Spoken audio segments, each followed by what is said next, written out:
What if I told you Hollywood's biggest money losers are actually perfect films? You'd call me crazy, right? Every movie on this list lost millions. Some killed studios. One murdered an entire animation division overnight.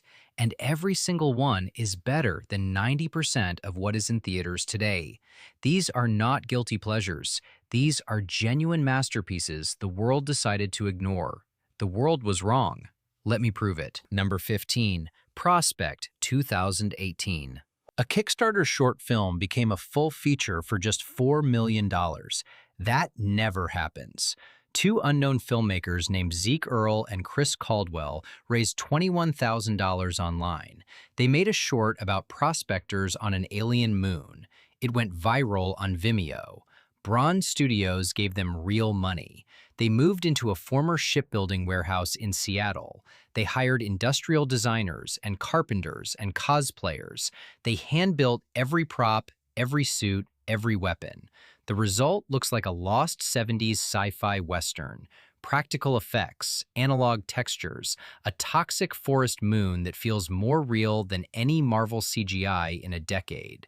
Sophie Thatcher makes her feature debut here. She carries the emotional weight like a veteran. Pedro Pascal shows up as a silver-tongued outlaw 2 years before The Mandalorian made him a star. This was the audition reel nobody saw. Rotten Tomatoes gave it 89%. It won the Adam Yao Hornblower Award at South by Southwest. Total theatrical gross, $20,000. Not $20 million, $20,000. It played one weekend in Regal Cinemas and vanished. Most people found it on Netflix years later.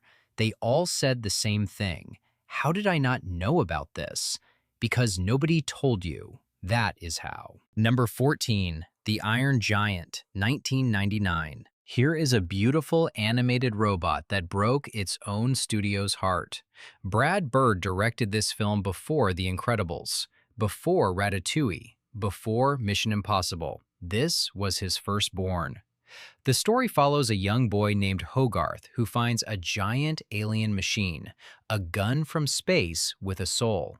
The giant only wants to eat metal and watch stars, but the government wants to destroy him. The animation is breathtaking, hand-drawn warmth mixed with early CGI that still holds up. The voice cast is perfect. Vin Diesel as the giant. No one knew his voice yet. He delivered the most famous line in the film, Superman. You know the scene. You are crying just thinking about it. Warner Brothers had no idea how to market this movie. They buried it against heavy competition. The budget was $70 million. The domestic gross was $23 million, a legendary bomb. But time has been kind. The Iron Giant is now universally recognized as a perfect film. It taught an entire generation that you are who you choose to be, not what they call you. That message cost millions at the box office. Its value today is incalculable. Number 13, Titan AE 2000. A film so expensive it erased an entire animation division overnight. Don Bluth made this, the same man behind The Secret of Nim and An American Tail and The Land Before Time. Fox Animation gave him $75 million. He built a hand-drawn sci-fi epic about Earth's destruction. Humanity's last survivors search for a new home. The animation is stunning. Traditional characters move through early CGI environments. The ice field sequence alone is a visual achievement that most modern animated films cannot touch. The voice cast is stacked. Matt Damon, Drew Barrymore, Bill Pullman, Nathan Lane, Janine Garofalo. Fox had no idea how to market Titan AE. They aimed it at teenagers, too dark for kids, too animated for adults. The trailers showed explosions and spaceships. They told you nothing about the story. The story is genuinely moving. A young man processes the loss of his father and his planet at the same time. He finds purpose in creating something new. The film made $36 million worldwide against $75 million. Fox Animation Studios shut down permanently, not downsized, not restructured, closed. Every employee gone, Every project in development erased. One film's failure killed a whole division. And the film Inside the Wreckage is beautiful. You are missing one of the great animated science fiction films ever made. Number 12, Moon, 2009. Duncan Jones made a clone drama on a shoestring budget, and it is perfect. Sam Rockwell plays a lone astronaut on a lunar mining station. His only companion is a computer voiced by Kevin Spacey. 3 years of isolation, 2 weeks left on his contract. Then he discovers a wrecked rover. Inside the wreckage is a body. The body looks exactly like him. This is not a twist you see coming. The film costs $5 million. It looks like $50 million. The sets are practical. The lunar surface is miniature models. The robots are real animatronics. Everything feels heavy and dusty and lonely. Rockwell carries every single frame. He plays multiple versions of the same man, each one slightly different, each one heartbreaking. The movie asks a brutal question. What does identity mean when you learn you are a copy? What happens to your memories when they were never yours? Moon was largely ignored in theaters. It made less than $10 million worldwide. But genre fans found it on DVD, then on streaming. Now it is celebrated as a perfect, grounded psychological thriller. Duncan Jones proved you do not need $100 million.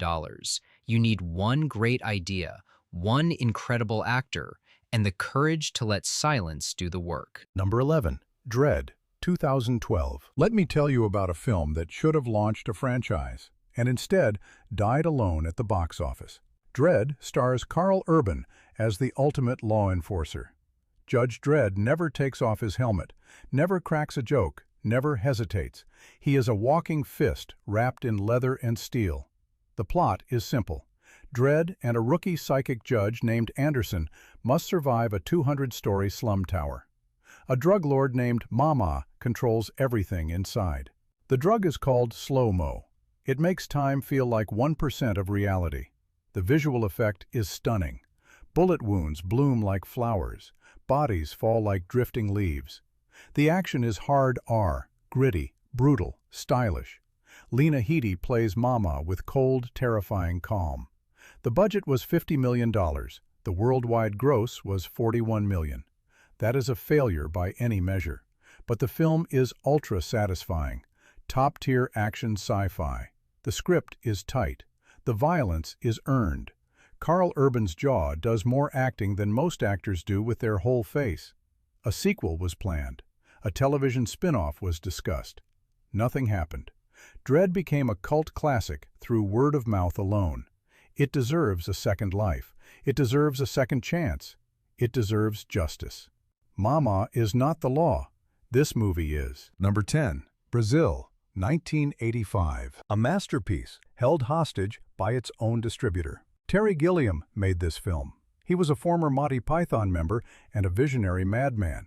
Brazil takes place inside a nightmarish authoritarian surveillance state. Paperwork is more dangerous than bullets. Air ducts are more terrifying than any monster. The hero is a low-level bureaucrat named Sam Lowry. He dreams of flying. He wakes up to hell. Universal Pictures hated the film. The studio head Sid Sheinberg demanded a happy ending.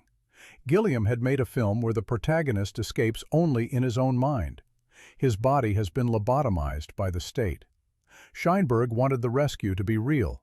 Gilliam refused. The studio threatened to bury the film. Gilliam took out a full-page ad in Variety. The ad read, "Dear Sid Sheinberg, when are you going to release my film Brazil?"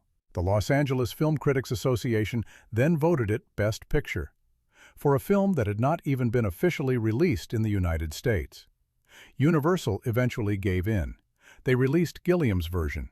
It made $9 million domestic against $15 million, a financial loss.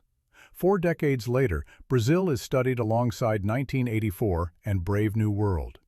Every surveillance debate, every bureaucratic nightmare, every moment you are trapped in a system designed to process you instead of help you. Gilliam saw it in 1985. He turned it into a fever dream. It has not stopped being relevant for a single day since. Number 9. Sunshine, 2007. Danny Boyle directed this. Alex Garland wrote this. The cast is absurd. Cillian Murphy, Chris Evans, Michelle Yeoh, Benedict Wong, Rose Byrne, Mark Strong, Hiroyuki Sanada. Read those names again. That is 5 future franchise leads and 2 Oscar nominees. None of them could open a movie in 2007. Boyle knew this. He built an ensemble on purpose, the same way Ridley Scott built the crew of the Nostromo. The premise is simple. The sun is dying. Humanity sends a crew on a last-chance mission. They carry a stellar bomb the size of Manhattan. They must reignite our star. The first 2 acts are among the most beautiful and tense and philosophically rich sci-fi films of the 21st century. The score is by John Murphy. The Adagio in D minor has been borrowed by trailers and other films so many times, it is now the sound of cinematic awe itself. Fox Searchlight released Sunshine the same weekend as The Simpsons movie. That was a death sentence. The budget was $40 million. Worldwide gross was $32 million. Domestic gross was $3.6 million. For a Danny Boyle sci-fi film, that number should be illegal. Boyle's next film was Slumdog Millionaire. It won 8 Oscars, including Best Director. Garland became one of the most important sci-fi filmmakers alive. Their collaboration that started it all proved they could do it. Nobody saw it. Number 8. Gattaca, 1997. A quiet film about DNA that outlived every loud explosion of its era. Andrew Niccol wrote and directed this world. A future where your genetic code determines your destiny. Perfection is purchased before birth. Anyone conceived naturally is called a faith birth. They are second-class citizens. Ethan Hawke plays Vincent, a man born imperfect. He assumes a genetically superior identity. He wants to go to space. The film has no action sequences, no laser battles, no alien invasions. It has ideas. And in a year where Men in Black made $600 million, those ideas did not stand a chance. The budget was $36 million. Domestic gross was $12 million. But Gattaca aged like nothing else in the genre. CRISPR gene editing is real now. At-home DNA testing is real. Genetic privacy debates are on the news. Designer babies moved from science fiction to science journals. Every year that passes makes Gattaca more relevant, more prescient, more urgent.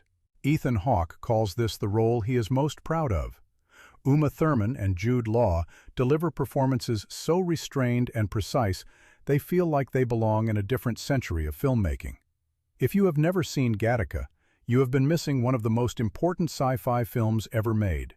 Not one of the loudest, one of the most important. There is a difference. Hollywood has never learned it. Number 7. Children of Men, 2006. Alfonso Cuarón made a dystopian masterpiece that bombed at the box office, and it is flawless. The year is 2027. No child has been born for 18 years. Humanity has lost hope. The world crumbles into chaos. England is the last functioning government. It is a police state. Refugees are caged. Then a miracle happens. A young woman becomes pregnant. Clive Owen must deliver her to a scientific group called the Human Project. The journey is one long nightmare. The film is famous for 2 incredible long takes. The car ambush is a single, unbroken shot. The camera moves through a windshield, through bullet holes, through chaos. The refugee camp battle is a single shot that lasts 7 minutes. Cuarón hides cuts inside moments of pure violence. You cannot breathe. The cinematography by Emmanuel Lubezki is untouchable. Every frame looks like a painting of the apocalypse. The budget was $76 million. Worldwide gross was $70 million. That is a bomb by studio math. But time has been kind. Children of Men is now widely considered a perfect film. Emotionally shattering, visually revolutionary. The ending is a small boat on a foggy sea. A baby crying. Then silence. The world stops fighting for 1 second. That second is worth more than all the explosions in Hollywood history. The world ignored this film in 2006. The world was wrong. Number 6. Blade Runner, 2049, 2017. A visionary masterpiece that repeated history. The original Blade Runner bombed in 1982. The sequel bombed too. Denis Villeneuve directed this film with absolute confidence. Roger Deakins shot it. Deakins finally won his first Oscar for this movie. The film runs nearly 3 hours. It is slow. It is meditative. It is devastating. Ryan Gosling plays a new Blade Runner named K. He discovers a secret that could destroy society. A replicant gave birth. That should be impossible. The search leads him to Harrison Ford's Rick Deckard, the original hero hiding in a radioactive wasteland.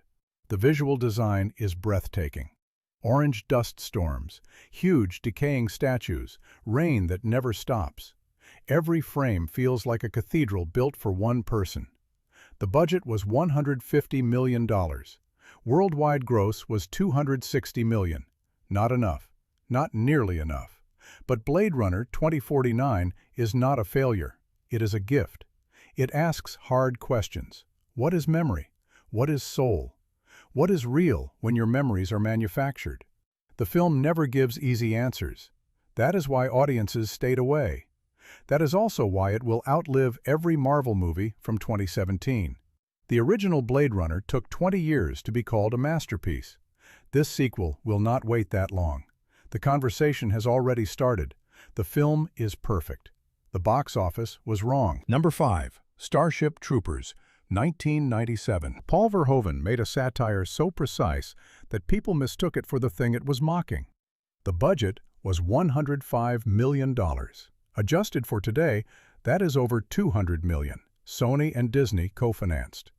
The opening weekend was $22 million, number 1 at the box office. Then the Washington Post published an editorial. The headline called the film pro-fascist, not satirizing fascism, endorsing it. The headline spread. Critics piled on. Word of mouth turned toxic. Second weekend dropped 54%. By week 6, the film was gone.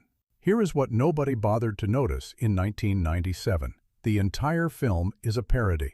The recruitment videos are absurd. The propaganda newsreels are laughable. The smiling teenagers march into meat grinders while a narrator says, "Would you like to know more?" Verhoeven grew up in Nazi-occupied Netherlands. He was not celebrating fascism. He was showing you exactly what it looks like when a society swallows it whole.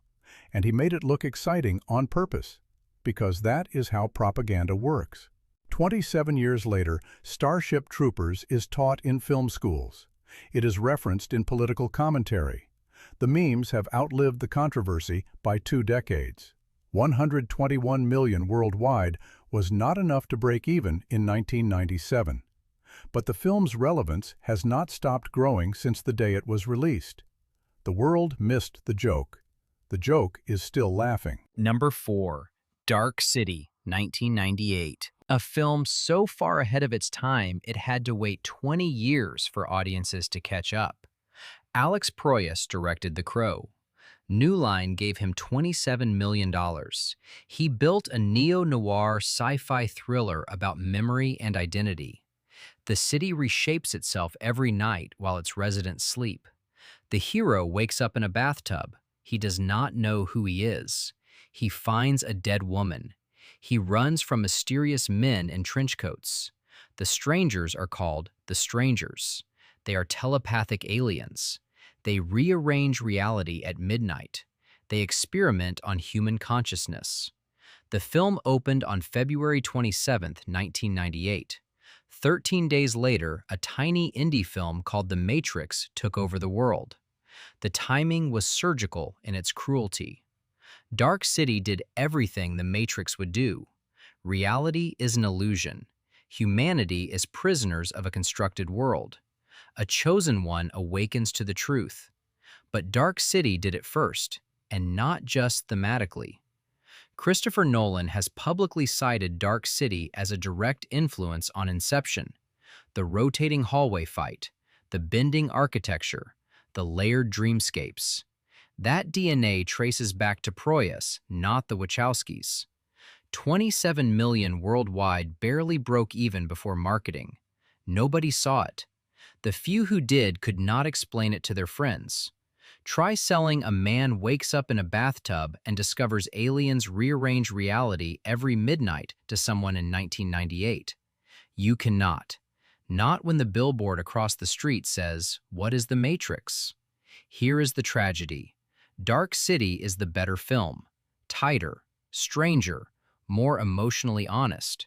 And it is sitting right there waiting for you. Number 3. Annihilation, 2018. Alex Garland made a film about grief wearing the skin of a monster movie.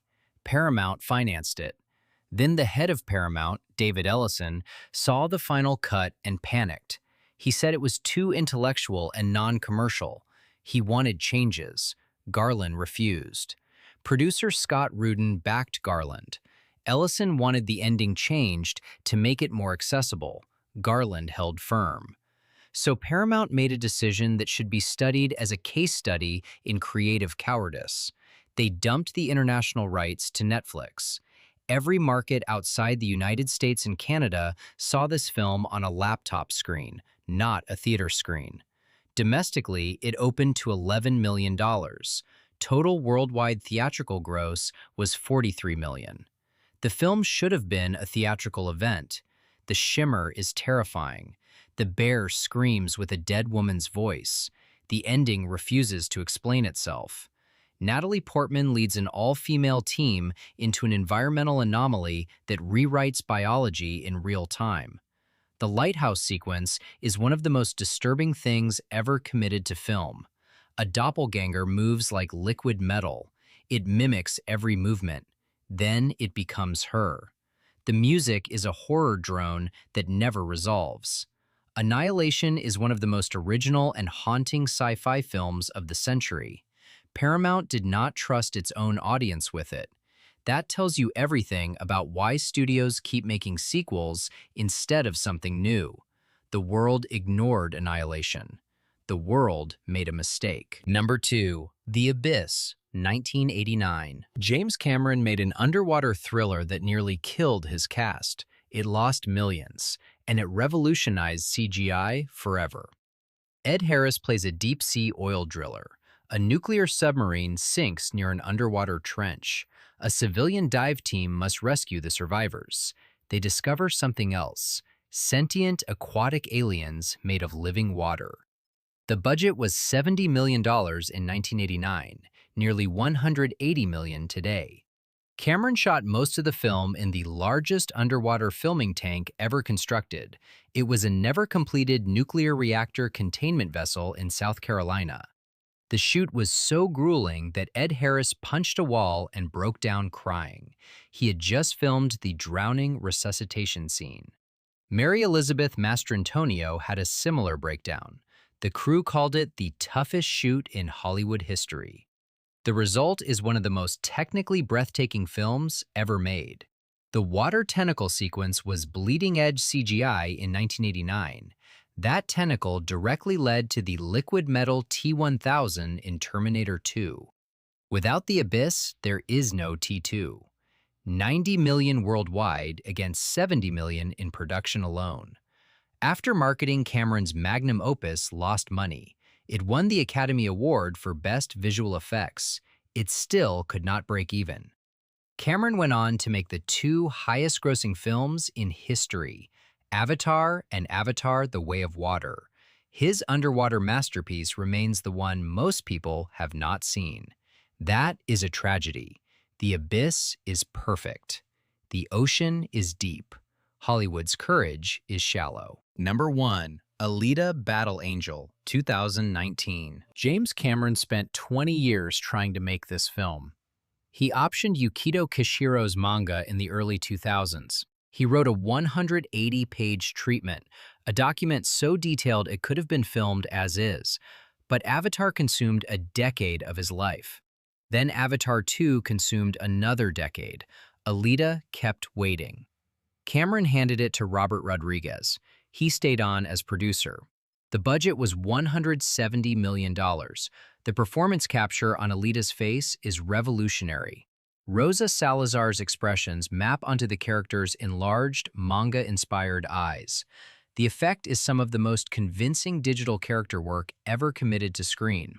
The motorball sequence is a masterclass in kinetic action filmmaking. The world of Iron City feels lived in and textured and real. It made $404 million worldwide. That sounds like a hit. It is not. After marketing, the film needed roughly $500 million to break even. It fell short. Fox greenlit the film. Then Disney acquired Fox mid-release. Disney inherited a franchise it never asked for. It had zero incentive to continue. And here is what burns. The film ends on a cliffhanger. Alita looks up towards Salem, the floating city. The real villain waits up there.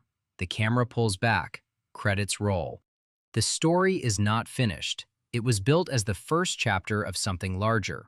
$404 million was not enough to tell the rest of the story. In any other industry, that is a success. In Hollywood, it is a death sentence. Alita deserves her second chapter. The world ignored her once. The world should not ignore her again. These 15 films lost millions but one time. The box office forgot them. You shouldn't. Watch one tonight. Tell a friend. Prove Hollywood wrong. Drop your pick in the comments. Like and subscribe. Next week, we're ranking bombs so massive they changed the industry. You won't believe number 3. See you then.